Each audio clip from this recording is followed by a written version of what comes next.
आज मेरे भाई की शादी है। मेरी भाभी बहुत ही सुंदर है। भाभी को उसके कमरे तक छोड़ने के लिए मैं भाभी के साथ कमरे तक जा रही थी। मेरे साथ कुछ और लड़कियां भी जा रही थी। भाभी को सजे सजाए बेड पर बिठा दिया गया। बहुत ही खूबसूरत तरीके से हमने बेड को सजाया था। पूरे बेड पर फूलों की पत्तियां बिखरी पड़ी थी। मैंने महसूस किया जैसे भाभी मुझे कुछ कहना चाहती है। वो आंखों ही आंखों में मुझे इशारे कर रही थी। मुझे बहुत ज़्यादा हैरत हुई क्योंकि भाभी की और मेरी पहले से कोई जान पहचान नहीं थी और ना ही कोई दोस्ती थी। फिर भला भाभी मुझसे क्या कहना चाहती थी। भाभियाँ तो अपनी नैनन से बात तक करना पसंद नहीं करती और मेरी भाभी थी कि अपनी शादी की पहली रात ही मुझे अपना राज कुछ बताना चाहती थी। मुझे बहुत ज़्यादा खुशी मिली। मैंने सारी लड़कियों को कमरे से बाहर भेज दिया और भाभी के पास आकर बैठ गई और मुस्कुराते हुए अपनी भाभी से पूछा, भाभी क्या बात है, आप मुझसे कुछ कहना चाहती हैं? मेरी बात सुनते ही मेरी भाभी दहाड़े मार मार कर रोने लगी। उनकी आंखों में आंसुओं की धारा बह रही थी। भाभी का रोता हुआ देखकर मैं बहुत ज़्यादा घबरा गई। मैंने कहा, भाभी आप क्यों रो रही हैं? आखिर बात क्या है? भाभी रोती रोती बोली, मुझे अकेला छोड़कर मत जाना। अकेले इस कमरे में मैं मर जाऊंगी। मुझे बहुत ज़्यादा हैरत हुई कि आखिर भाभी ऐसा क्यों बोल रही है। मैंने भाभी को दिलासा देते हुए कहा, भाभी आप क्यों रो रही हैं? आप डरिए मत, ऐसा कुछ भी नहीं होगा। भाई आपको बहुत प्यार से रखेंगे। वो आपको किसी भी तरह का कोई नुकसान नहीं पहुंचाएंगे। मेरी बात सुनकर भाभी और ज़ोर ज़ोर से रोने लगी। अब तो मुझे भाभी के इस रूप से डर लगने लगा। मैंने फिर सोचा कि हर लड़की के जीवन में ऐसा होता है। भाई आ जाएगा तो भाभी खुद ही ठीक हो जाएंगी। मैं उठकर जाने लगी लेकिन भाभी ने मेरे पैर पकड़ लिए। भगवान के लिए ऐसा मत करो, मैं मर जाऊंगी। मेरे जीवन में कुछ भी नहीं बचेगा, मैं बदनाम हो जाऊंगी। भाभी की ये बातें सुनकर मैं हैरत से बोली, आपको क्यों अपमानित किया जाएगा? वो आपके पति हैं और मेरा भाई कोई जंगली जानवर नहीं है जो आपके साथ बुरा व्यवहार करेगा। वो बहुत प्यार करने वाला व्यक्ति है। तभी मुझे अपने भाई के कमरे में किसी और की उपस्थिति का एहसास हुआ। मैंने नज़र घुमाकर देखा तो मेरे पापा खड़े थे। पापा बहुत ही नफरत से भाभी को देख रहे थे। भाभी पापा से नज़रें चुराने लगी।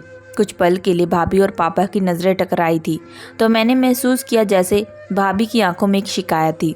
ऐसा लग रहा था कि जैसे भाभी पापा को पहले से जानती है और वो आंखों ही आंखों में पापा से कुछ शिकवा कर रही है। लेकिन पापा की आंखों में नफरत थी। उनकी आंखों में खून उतर आया। भाभी की तरफ गुस्से से देखते हुए पापा बोले कि चलो बेटा, आजकल की औरतों का ये सब ड्रामा है। इन्हें भी ये नहीं मालूम कि तुम कुंवारी हो और कुंवारी लड़कियों के साथ ये सब बातें नहीं की जाती। पापा गुस्से से बोलते हुए मेरा हाथ पकड़कर बाहर जाने लगे। मैंने पापा को समझाते हुए कहा, पापा भाभी बहुत ज़्यादा नर्वस हो रही थी। मैं भाभी को समझा रही थी। भाभी ने मुझे ऐसा कुछ भी नहीं कहा। वो तो बस ये कह रही थी कि मैं उनके साथ कुछ देर कमरे में रुक जाऊं। लेकिन पापा मेरा हाथ खींचते हुए मुझे बाहर लेकर आए। कहने लगे, तुम बाहर चलो, तुम्हें एक बात बताता हूँ। कमरे से बाहर आकर अपनी जेब में हाथ डालकर 10,000 निकाले और मेरे हाथ पर रखते हुए बोले, ये पैसे रख लो। पैसे देखकर मैं हैरत से बोली, पापा इतने सारे पैसे आप मुझे क्यों दे रहे हैं? पापा ने दोबारा 10,000 फिर से निकाले और बोले, ये लो पूरे 20,000 अपने पास रखो। इतने सारे पैसे देकर मैं तो खुशी से फूले ना समाई और झट से पैसे अपने हाथों में ले लिए। पापा फिर बोले, लेकिन बेटा तुम्हें मेरी एक बात माननी होगी। मैं आश्चर्य से बोली, पापा आखिर ऐसी कौन सी बात है? मैं तो आपकी सारी बातें मानती हूँ। पापा बोले, बस मेरी एक बात मानना कि आज से तुम्हारी भाभी चाहे कितना भी रोए चीखे चिल्लाए लेकिन तुम उसके पास नहीं जाओगी, उसकी बात पर ध्यान नहीं दोगी। वो शादीशुदा औरत है, समस्या वो खुद सुलझा लेगी, लेकिन तुम्हें उसकी समस्या में पड़ने की कोई ज़रूरत नहीं है। यह बोलकर पापा ने कहा, अच्छा अब तुम जाओ। पापा की बातें सुनकर मैंने तो हाँ में सिर हिला दिया और वहाँ से जाने लगी। मैंने सोचा पापा मेरे साथ ही आएंगे, लेकिन यह देखकर मुझे हैरत हुई कि पापा तो वहीं खड़े थे। जाते जाते मैंने मुंह मोड़कर देखा तो पापा भाभी के कमरे की तरफ जा रहे थे। मुझे बहुत हैरत हुई कि मुझे भाभी के कमरे से निकाल कर खुद भाभी के कमरे में जा रहे हैं। मुझे बहुत गुस्सा आया और इस गुस्से में मम्मी के कमरे में आ गई। मैंने गुस्से में देखकर मम्मी ने पूछा, क्या बात है अनु, तुम इतनी गुस्से में क्यों हो? मम्मी के इतना पूछते ही मैंने सारी बातें मम्मी को बता दी कि पापा ने मुझे तो भाभी के कमरे से निकाल दिया और खुद ही भाभी के कमरे में चले गए। आखिर भला ये क्या बात हुई? मेरी बात सुनकर मम्मी के चेहरे पर एक रंग आया और फिर एक रंग चला गया। फिर खुद को थोड़ा संभाल कर बोली, कोई बात नहीं अनु बेटा, वो ससुर है। अगर वो अपनी बहू के कमरे में चले भी गए तो क्या हुआ, तुम इतना मत सोचो। मैंने महसूस किया जैसे मम्मी परेशान तो है लेकिन अपनी परेशानी को छुपा रही थी। फिर मम्मी मुझसे बोली, अनु ऐसा करो तुम अपने कमरे में जाकर सो जाओ, बहुत रात हो चुकी है। मम्मी की बातों से तो मैं संतुष्ट नहीं हुई थी। जो बात मेरे दिल में बैठ गई थी वो निकल ना सकी। आखिर पापा मुझे भाभी के कमरे से निकाल कर खुद भाभी के कमरे में क्यों गए। इन्हीं सोच विचारों में उलझी हुई मैं कमरे में आ गई और सोने की कोशिश करने लगी, लेकिन नींद मेरी आंखों में नहीं आ रही थी। भाभी का रोता हुआ चेहरा बार बार मेरी आंखों के सामने आ रहा था। आखिर भाभी इतना परेशान क्यों थी, वो इतना क्यों डर रही थी। मुझे प्यास लगी तो पानी पीने के इरादे से बाहर किचन में आई। बाहर हॉल में देखा तो भाई सोफे पर बैठे हुए थे, कुछ परेशान दिख रहे थे और सिगरेट भी पी रहे थे। थोड़ा पास जाने पर मैंने देखा कि उनकी आंखों में आंसू भी थे। मेरे दिल को धक्का लगा। भाई को तो इस वक्त भाभी के पास होना चाहिए था और भाई बाहर हॉल में बैठे हैं। इसका मतलब भाई भाभी से खुश नहीं है। मुझे भाई से बहुत हमदर्दी हुई। मैं भाई के पास गई और भाई से पूछा, भाई आप इस वक्त बाहर क्या कर रहे हैं, आपको भाभी के पास होना चाहिए।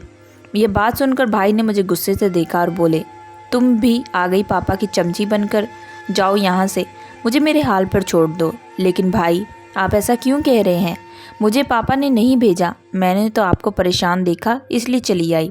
भाई गुस्से से बोले, चली जाओ यहाँ से। मेरी आंखों में आंसू आ गए। मैं वहाँ से पलटते वाली थी कि तभी भाई बोले, अच्छा सुनो, किचन से माचिस ला कर दो। मुझे लगा शायद भाई को सिगरेट जलानी होगी इसलिए माचिस मांग रहे हैं। मैं किचन से माचिस लाकर भाई को दे दी, लेकिन ये क्या, भाई की हरकतें से मैं दंग रह गई। भाई ने माचिस जलाई और पापा के दिए हुए उपहार को जलाने लगे। पापा ने भाई को एक बहुत ही प्यारी सी शेरवानी गिफ्ट की थी शादी में पहनने के लिए और भाई वही शेरवानी जला रहे थे। मैं एकदम से हक्का बक्का रह गई। जल्दी से आगे बढ़ी और आग को बुझाने की कोशिश करने लगी। आग को बुझाते बुझाते मैं बोली, भाई आप ये क्या कर रहे हैं, पापा ने इतने प्यार से आपको गिफ्ट दिया है और आप उसे जला रहे हैं। तभी भाई अचानक गुस्से से बोले, अनु चली जाओ यहाँ से, मुझे कोई भी सवाल जवाब करने की ज़रूरत नहीं है, अभी के अभी मेरी आंखों के सामने से चली जाओ। भाई का गुस्सा देखकर मैं तो थर थर काँपने लगी और रोते हुए अपने कमरे में आ गई। पूरी रात मुझे नींद नहीं आई। कहीं 6 बजे जाकर मेरी आंख लगी, लेकिन सुबह 7 बजे मेरी आंख फिर से खुल गई। बाहर आई तो देखा पापा बहुत ही संजीदगी से सोफे पर बैठे हुए थे। मुझे देखते हुए बोले, मैं तो अपनी बहू के लिए नाश्ता बनाने जा रहा हूँ। असली बेटियाँ तो बहू ही होती हैं, बेटियाँ तो पराया धन होती हैं। पापा के पीछे पीछे मैं किचन में आई तो देखा पापा सचमुच भाभी के लिए नाश्ता बना रहे थे। मुझे देखकर हैरत हुई और पापा को भाभी की इतनी फ़िक्र क्यों है। मैं पापा से बोली, पापा आप भाभी के लिए नाश्ता क्यों बना रहे हैं और आपको भाभी की इतनी फ़िक्र क्यों है। मेरी बात सुनकर पापा बोले, वो मेरे बेटे की बीवी है, अगर मुझे उसकी फ़िक्र नहीं होगी तो किसे होगी। तुम्हारी माँ तो वैसे ही जहर उगलती रहती है, क्या भरोसा नई बहू को नाश्ता बना कर दे या ना दे। इतने में मम्मी भी आ गई। वो कुछ बुझी बुझी सी लग रही थी। मुझे हैरान परेशान खड़ा देखकर और पापा को नाश्ता बनाते देखकर मुझे समझाते हुए और टालते हुए बोली, ऐसा करो अनु बेटा, तुम बाहर जाकर इंतज़ार करो, मैं तुम्हारे लिए नाश्ता बना कर लाती हूँ। घर में सब कुछ बहुत ही अजीब अजीब हो रहा था। मुझे कोई कुछ भी नहीं बता रहा था। मेरे सर में हल्का हल्का दर्द भी होने लगा। मैंने अपने दिमाग में सारी बातों को निकालते हुए अपने सर को झटका दिया और अपने रूम की तरफ बढ़ने लगी। तभी अचानक अपने कमरे से भाई और भाभी निकलते हुए दिखाई दिए। भाभी सफ़ेद रंग के कपड़े पहन के रखी थी, कोई श्रृंगार नहीं किया था। भाई का चेहरा भी लटका हुआ था। भाभी को देखकर मुझे धक्का लगा। नई नवेली दुल्हन की तो कोई बात ही नहीं थी। भाई और भाभी जाकर नाश्ते की टेबल पर बैठ गए। मैं कमरे में जाने की बजाय नाश्ते की टेबल पर आकर भाभी के बराबर में बैठ गई। अभी मैं पूरी तरह बैठ भी नहीं पाई थी कि तभी पापा गुस्से से बोले, अनु मैं रात को तुम्हें क्या समझाया था कि तुम इस मामले से दूर रहना।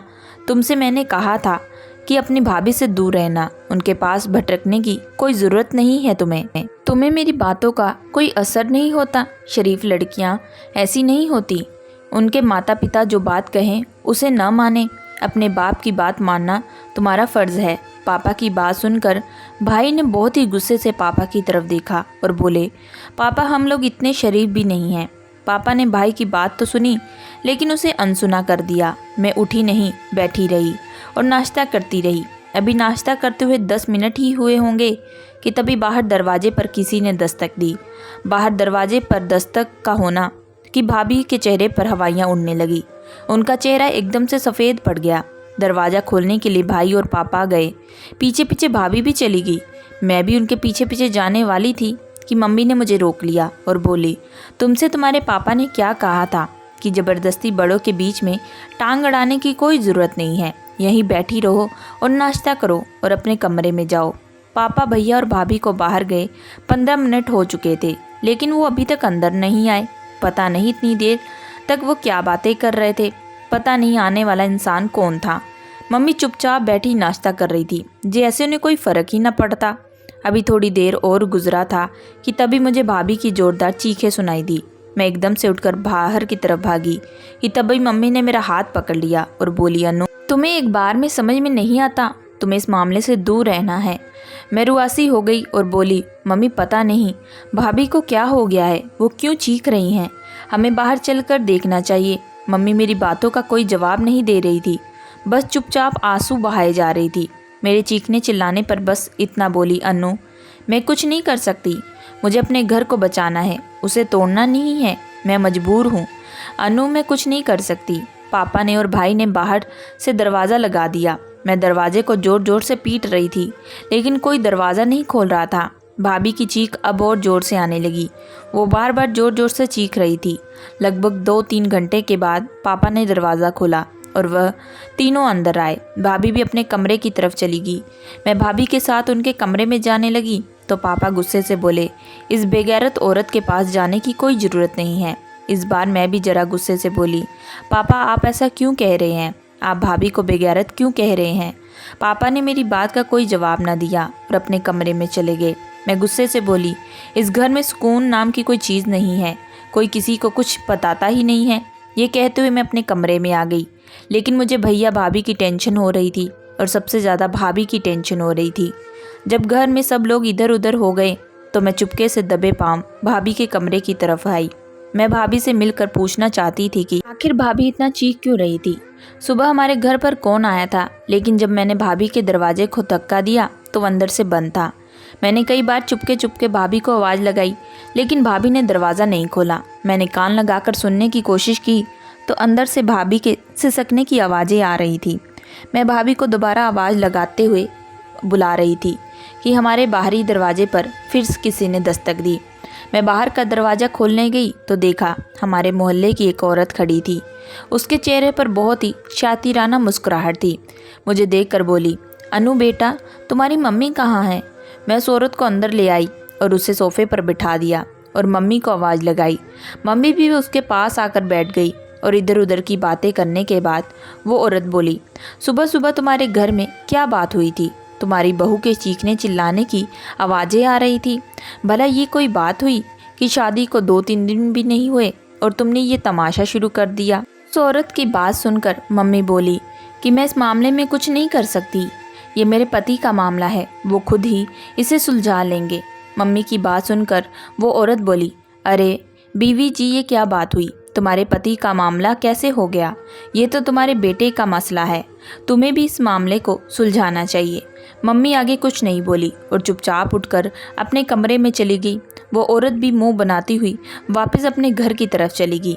मैं मम्मी के पीछे पीछे आई और कमरे में आकर देखा तो मम्मी बैठी रो रही थी। मैं मम्मी के पास आई और उन्हें चुप कराने की कोशिश करने लगी और पूछने लगी, मम्मी क्या बात है, आखिर इस घर में चल क्या रहा है, कोई मुझे कुछ बताता क्यों नहीं। मेरी बात सुनकर मम्मी बोली, अनु तुम अभी छोटी हो, इस मामले में मत पड़ो, तुम्हारे पापा सब कुछ संभाल लेंगे। इतना कहकर मम्मी चादर ओढ़ कर लेट गई। कुछ देर तक मम्मी के पास मैं बैठी रही, फिर बाहर आ गई और बाहर सोफे पर आकर बैठ गई।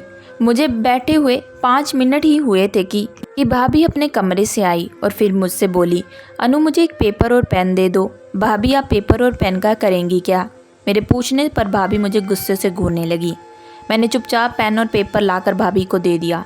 कागज़ और पेन भाभी लेकर कमरे में चली गई और दरवाज़ा अंदर से बंद कर लिया। मैं भी अपने कमरे में आकर आराम करने के इरादे से आकर लेट गई। घर में क्या चल रहा था मुझे कुछ भी समझ में नहीं आ रहा था। शाम को भाई ऑफिस से आए तो उनका मुंह लटका हुआ था। बिना खाना खाए ही वह अपने कमरे में चले गए। अभी कुछ देर ही गुजरी थी कि जैसे ही तभी अचानक घर में तूफान सा छा गया। भाई के कमरे में ज़ोर ज़ोर से चीखने चिल्लाने की आवाज़ें आ रही थी, लेकिन इस बार ये आवाज़ भाभी की नहीं बल्कि भाई की थी। मैं भागती हुई भाई के कमरे में गई तो देखा भाई बहुत ज़ोर ज़ोर से चीख रहे थे और रो रहे थे। मम्मी पापा भी भाई के कमरे में आ चुके थे। भाई चीखते हुए कह रहे थे, पापा नम्रता को बचा लो, वो मर जाएगी, प्लीज़ पापा नम्रता को बचा लो। भाई भाभी की तरफ इशारा करते हुए बोले। मैं भागकर भाभी के पास गई। वो आधे मुंह पड़ी हुई थी, उनके मुंह से खून निकल रहा था, जिसे देखते ही मेरे मुंह से चीख निकल गई। भाई बार बार जोर जोर से चीखते हुए पापा से कह रहे थे, प्लीज़ पापा नम्रता को बचा लो, हमें इसे अस्पताल लेकर जाना चाहिए। लेकिन पापा बोले, नहीं विक्कू, हम इसे अस्पताल लेकर नहीं जाएंगे।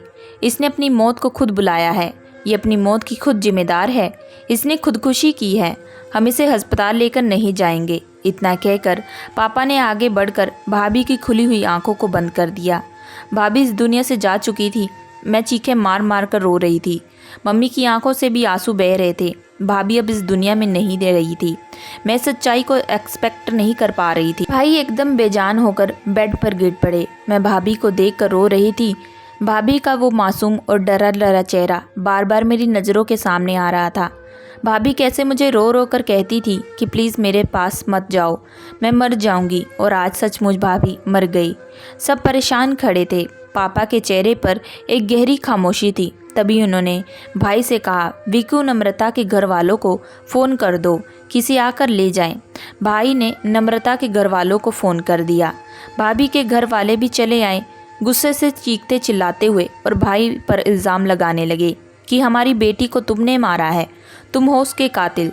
कहाँ हमारी इतनी सुंदर सी बहन, और कहाँ तुम मामूली से शक्ल सूरत के आदमी। चिढ़ते थे तुम हमारी बेटी से, क्योंकि लोग कहते थे कि हूर के पल्लू में लंगूर, और शायद इसलिए तुमने हमारी बेटी को जान से मार दिया। जब उसको रख नहीं सकते थे तो उसे ब्याह कर क्यों लाए थे। हम अपनी बेटी को पोस्टमार्टम करवाएंगे, पुलिस में रिपोर्ट करेंगे कि तुम हमारी बेटी के कातिल हो। भाभी के मायके वाले भाई को धमकाकर और उन पर इल्ज़ाम लगाकर जा चुके थे। पापा भी किसी गहरी सोच में डूबे हुए थे। पापा ने भी हम सभी को भाभी के कमरे से बाहर निकाल दिया और कहा कि तुम सब लोग बाहर जाकर बैठो। हम सब के बाहर जाने के बाद पापा ने अंदर से कमरा बंद कर लिया और अंदर ही बैठ गए। ये बात मेरी समझ के बाहर थी कि आखिर पापा कमरे के अंदर क्यों बैठे। भाभी के मायके वाले भाभी की बॉडी ले गए थे, लेकिन पापा अंदर कमरे में बंद बैठे थे, ना बाहर आ रहे थे और ना अंदर किसी को आने दे रहे थे। कुछ देर में हमारे घर पुलिस आ गई और भाई को उठाकर ले गई। बहुत देर पूछताछ करने के बाद पुलिस ने भाई को छोड़ दिया। पुलिस की टीम हमारे घर पर आई थी। पापा घर के किसी भी सदस्य को अंदर नहीं आने दे रहे थे, लेकिन पुलिस को अंदर आने दिया। पता नहीं पापा ने पुलिस से क्या कहा। कमरे में घूम घूम कर वह सारी चीज़ें पुलिस को दिखा रहे थे। पुलिस सारे कमरे की तलाशी लेने के बाद जा चुकी थी। मम्मी और भाई का रो रो कर बुरा हाल था। पापा भी चुपचाप बैठे थे। आखिर मुझसे ना रहा गया तो मैं गुस्से से टूट पड़ी। तुम लोग मुझे क्यों बता नहीं रहे हो? घर में क्या चल रहा है? मुझे कुछ भी नहीं मालूम। अब मैं इतनी भी बच्ची नहीं हूँ कि घर के मामलों में दखल ना दूँ।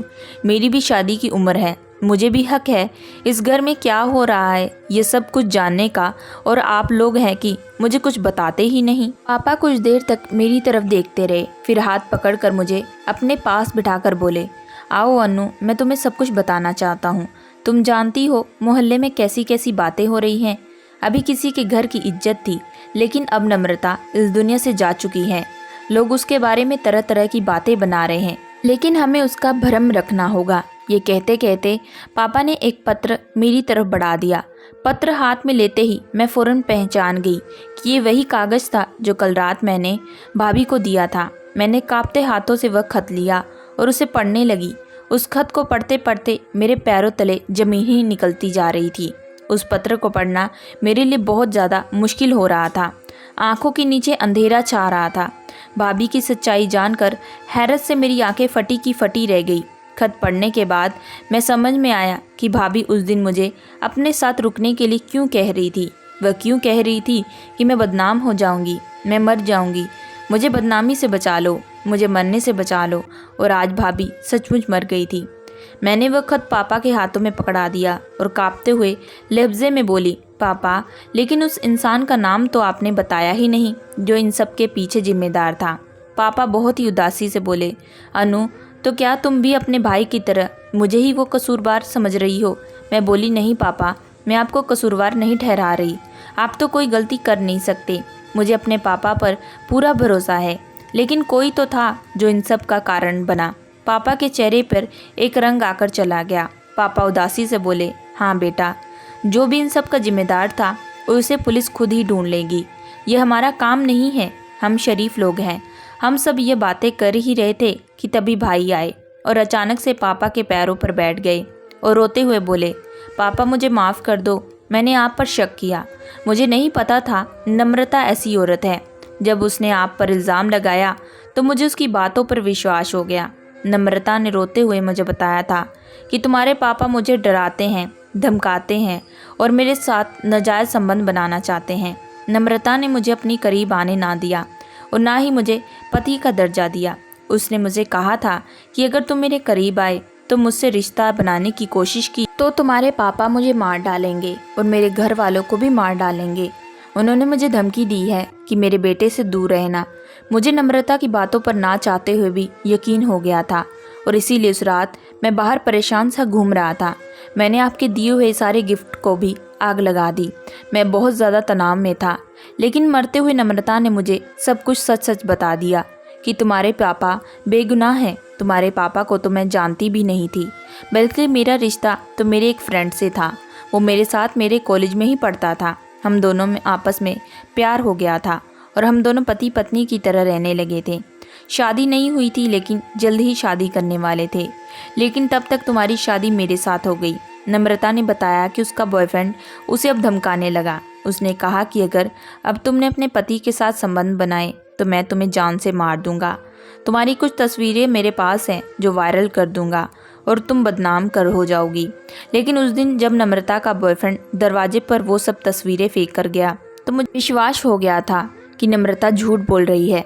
मैं बहुत ज़्यादा शर्मिंदा था कि मैंने अपने पापा पर शक किया और इसलिए गुस्से में मैंने नम्रता पर हाथ उठाया। पापा आपने बहुत अच्छा किया जो पुलिस को सब कुछ सच सच बता दिया और नम्रता का लिखा हुआ ये खत भी पुलिस को दिखा दिया। अब शक की तो कोई गुंजाइश ही नहीं है कि नम्रता ने सुसाइड क्यों किया और नम्रता की सुसाइड की वजह उसका बॉयफ्रेंड है। नहीं तो वह औरत तो जाते जाते भी हमें बदनाम कर जाती। मैं हैरानी से भाई की तरफ देख रही थी, तभी अचानक मैंने पापा से पूछा, लेकिन पापा, उस दिन आपने मुझे भाभी के कमरे में आप क्यों चले गए थे? पापा बोले कि मैंने उस दिन नम्रता को किसी से फ़ोन पर बात करते सुना था कि उसकी सारी तस्वीरें उसे वापस कर दो। वह अपनी ज़िंदगी की नई शुरुआत करना चाहती है। वह किसी से रो रो कर बातें कर रही थी। मैंने तुम्हें कमरे से इसलिए निकाला था ताकि तुम इस मसले से दूर रहो। मैं खुद ही नम्रता से बात करके मामले की तह तक पहुंचना चाहता था। मैंने नम्रता से प्यार से पूछने की कोशिश की, लेकिन उसने मुझे कुछ न बताया। उल्टा वह मुझ पर गुस्सा करने लगी कि आपको शर्म नहीं आती नई नवेली बहू के कमरे में इस तरह आते हुए। मैंने उसे बहुत समझाने की कोशिश की कि तुम मुझे अपने पापा की तरह समझ सकती हो और मुझसे अपने दिल की सारी बातें शेयर कर सकती हो, लेकिन उसने मुझे कुछ ना बताया। मैं नम्रता के भरोसे को जीतना चाहता था, इसलिए मैं नम्रता को खुश करने की कोशिश कर रहा था। सुबह उठकर मैंने उसके लिए नाश्ता भी बनाया था कि नम्रता को मुझ पर भरोसा हो जाए कि मैं उसे अपनी बेटी से भी ज़्यादा चाहता हूँ। भाई ने हाथ जोड़कर पापा से एक बार फिर माफ़ी मांगी। बोले, पापा मुझे माफ़ कर दो, लेकिन जो हुआ अच्छा ही हुआ। नम्रता हमारे जीवन में एक बुरे सपने की तरह आई थी जो जल्दी ही हमें सारी परेशानियों से मुक्त करके चली गई। मैं हैरानी से भाई की तरफ देख रही थी। भाई के चेहरे पर कोई भी मलाल नहीं था, ना कोई दुख था और ना ही कोई पछतावा। सच कहते हैं, जो औरत अपने पति से वफा ना करे उस औरत का मर्द कभी इज्जत नहीं करता, फिर चाहे वह कितनी भी खूबसूरत क्यों ना हो या फिर चाहे कितने ही बड़े बाप की बेटी क्यों ना हो। दोस्तों, मैं आशा करती हूँ कि आप लोगों को ये कहानी पसंद आई होगी। अगर आप लोगों को ये कहानी पसंद आई है तो प्लीज़ हमारे चैनल को लाइक एंड सब्सक्राइब जरूर करिएगा एंड बेल आइकन का बटन जरूर दबाइएगा।